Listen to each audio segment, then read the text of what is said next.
Welcome to the deep dive.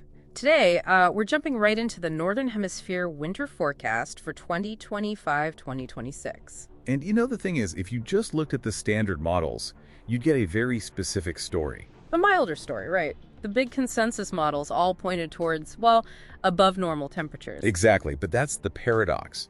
Those projections are about to be completely hijacked by one single massive atmospheric event. So we're talking about a genuine cold shock to start the season. A very high confidence forecast for it. We see significantly colder and potentially snowier conditions really dominating late November through December. And it all comes down to one phenomenon happening way, way up there. All of it. An exceptionally early sudden stratospheric warming, or SSW. Okay, so break that down for us. What does an SSW actually do? Well, think of the Polar Vortex. It's this giant, stable, spinning top of frigid air locked over the Arctic. Right. The SSW is like something just comes along and whacks it off center, starts to wobble, it breaks down, and all that frigid air just spills southward. And you said this one is early. Exceptionally early. I mean, we could be looking at the earliest documented SSW since the 1950s. Wow. Okay, so with that kind of rarity, does that introduce more uncertainty?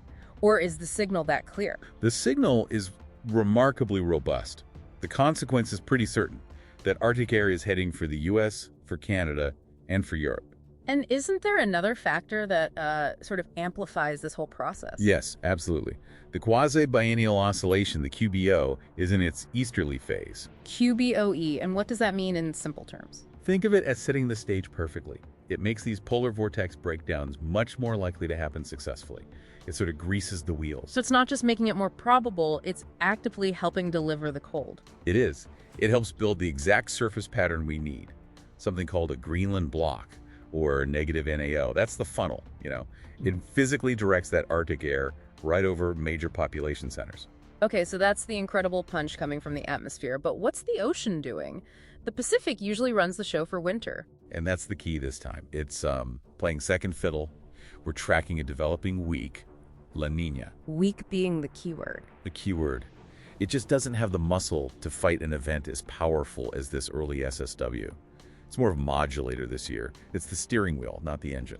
So for you listening, what does that steering actually mean for your region? Its main role is to push the storm track a bit further north. So that could mean a higher risk for snow in the Pacific Northwest and the upper Midwest. And the flip side of that for the South? The flip side is that it tends to reinforce dryness. So we're likely looking at ongoing drought persistence across the southern and southwestern U.S. So let's talk about the second half. This sounds like a winter of two distinct parts.